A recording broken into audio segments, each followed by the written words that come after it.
that's you're asking how I'm doing. Yeah, you know. Oh yeah. I was watching. That's a good intro. I was watching Zach and Miri make a porno last night. And I was like lying. Yeah, it's awesome. Okay. And I was like lying like that. And thing happened. I can't even turn my head. I can't turn my head to look at that ass over there. Is that going to affect your performance tonight? Or? Absolutely not. Okay. He's on it. Up and over. Your head, your spine through. Really? Are you making this up? Or? No, my wife's a therapist. You don't want to jam it more. Actually, you probably should. Just stretch it like once or twice a day. What's the difference between jam and jelly? Hippies listen to one, and I don't know what I'm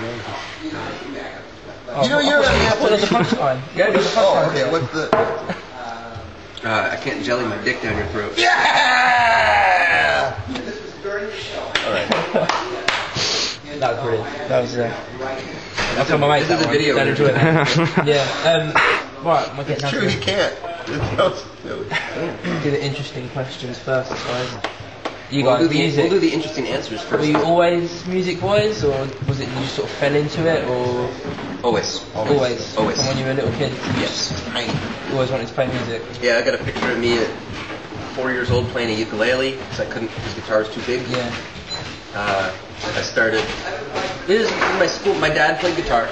Yeah. So he would always play guitar for. Me and my siblings, we had our rooms at the end of a hallway, and my dad would sit at... I've got 3 siblings, so 4 of us total. So my dad would sit at the end of the hallway. Yeah.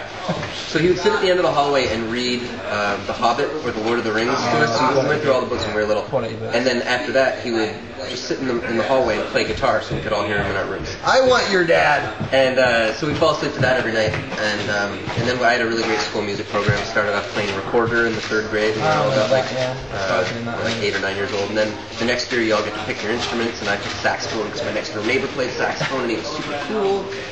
So I've been playing saxophone since I was 10 or 11 or something, and then started learning guitar and other instruments after that, and went through all the music programs, the music college, all that crap. Yeah, always music. No other option. Tried to come up with other options for myself, but I always went back to music. Always. Yeah, I think maybe my grandfather's a composer and used to work in Hollywood and stuff like that, and then my mom was a piano major and voice major in college, and she sang on all the records that he was doing, and so my whole life, they're like just been surrounded by music. Yeah, and they were always like, "Don't be a musician, don't be a musician." Of course, that's what I did. So I was playing piano at 4, and I'm terrible at it now, but right around like 3rd grade, you're allowed to pick up a brass instrument in school. So about 2nd grade, my aunt, who's a public school music teacher, was like, "Okay, I'm going to give you a leg up. You're going to have a year extra." Okay. So she brought home a saxophone and a trumpet and a trombone, and was like, "Okay, which one do you want to play?" And so I picked the saxophone, and she said, "I'm missing the strap or something. Why don't you play the trombone for a little while?" Yeah. And so I played that. I was like, "Oh, this is stupid." Then I played trumpet, then I played saxophone, then I went back to the trombone, so I was like, "Oh, I'm a clown, and this sounds like a clown," kind of thing. And so by the time trial and improvement sort of thing for you. So by the time school started, I was kind of ahead of the other kids, and that just built my ego up so much that I stuck with it all the way through school. And I mean, the public school music system is pretty better than it is over here. Well, depends on the school. American schools aren't probably as good as English schools, but I think the schools in America that luck, if you happen to be that lucky kid that finds one with a good music teacher that's really dedicated, it changes your life. Yeah. And like I look back on my whole life going through school, all my friends that I'm still in contact with were somehow associated with the band or the orchestra. Okay. Like guys I'll see them once a year now, and they're like astrophysicists or whatever. Yeah. But they were the French horn player, in junior high or something. Like it's just weird how those are the friends you keep, because you have this cool. this connection beyond. So obviously you said about like teachers and stuff being a big influence. Like, were you always ska boys? Did you want to play anything, or did you fall into ska, or? Well, I mean, it didn't. I mean, it always existed my whole life, I guess, but I wasn't really aware of it. I grew up in a small town in a state called Vermont. Okay. We didn't really have exposure to many things. My parents, Except the band Fish. except the band Fish. Yes. Everybody knows that. Everybody knows Fish. My parents listened to the Beatles and Jimi Hendrix and Eric Clapton, and so that was my exposure to popular music. And then other than that, it was my band music. And it was jazz too, because I played in jazz bands, so I knew about Miles Davis and John Coltrane. Right. You tend to Count Basie. You tend to like the music that goes with your instrument. Yeah. But ska, I never heard of it. I didn't hear about it until I was 16 or 17. Really? It didn't get popular till then. Right. Till I was 16 or 17. So, no, ska had nothing to do with anything. You just come into it. Yeah. Well, you know, how did you meet the guys from the band? The other, like, what's his name? Anthony, is it? Frontman. No, Aaron. Yeah. Aaron. Oh, well, geez, I've been in the band for a year, but I've known these guys for 7 years now.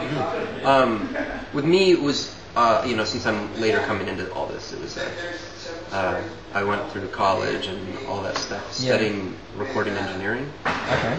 And then I moved from my little town to Los Angeles, and I got a job working with the lead singer for Goldfinger.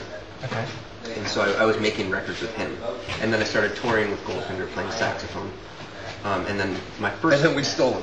Yeah, my first tour with Goldfinger was with Real Big Fish. It was a co-headlining tour. And so I met the guys back then, and I just I kept playing with Goldfinger, but staying in touch with these guys. And then when Scott left the band a little over a year ago, they called me up and asked me to be in the band. We saw you like maybe 2 weeks before he told us. Right, but we were on tour together. Yeah. I was on tour with even Goldfinger. before that, but. Oh yeah.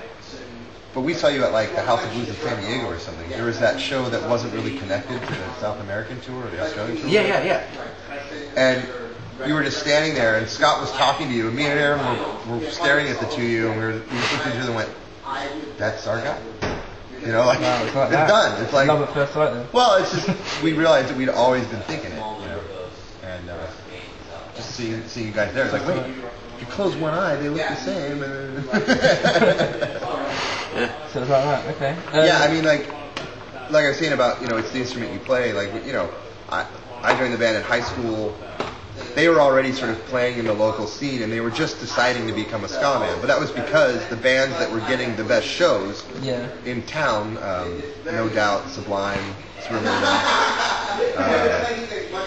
all the early sort of stuff. Yeah, they were the bigger band. They were like, your older brothers and sisters. And so if you played music like them, then you could be the opening band on a better show than just some like high school thing like what we were doing.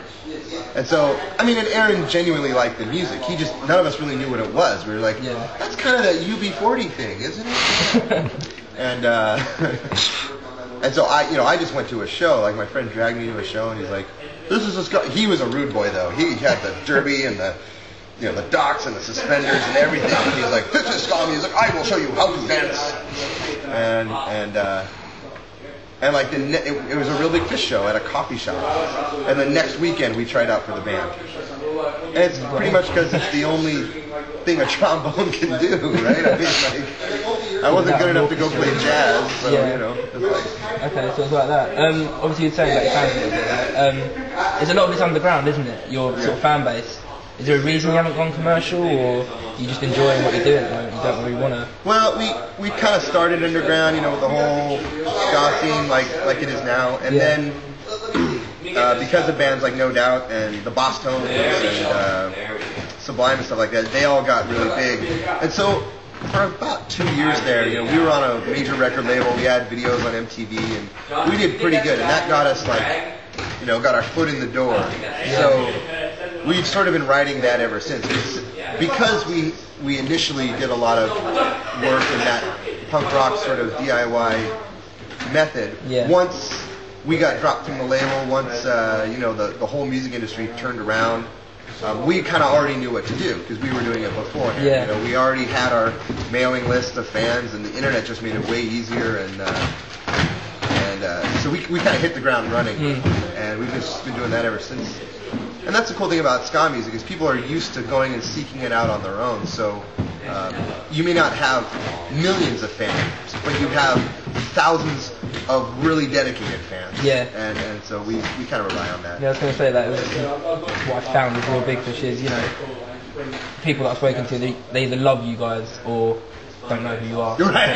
Yeah. There's no in between. Yeah. It's kind of like that. You guys played, like, your biggest sort of track was Sellout, wasn't it? I suppose. Got the most exposure. Right. Is that your favourite track to play, or? I really like. It's fun because by the time we get around to that in the show, everybody goes crazy. Yeah. And it's cool to go out there and have Rylan count it off and hit that first riff and see everybody go from that to that's cool. Yeah, a lot of bands don't like to play their biggest hits because they think they're beyond that or they're artists now or something. But you can't help but get a boner when the whole crowd goes crazy. How can you not like that? Yeah. So, we'll play Beer 3 times in a row sometimes just because the kids want it. Like, okay, let's do it again. Why argue with you guys? You paid. Yeah. But I think we all have our favorite. Yeah, I was going to say what. I like to play. I like The Kids Don't Like It. Yeah. I think that's a lot of fun to play. And, I don't know. I like the reggae tunes that we play every once in a while. We'll play a reggae tune. We'll play like Slow Down.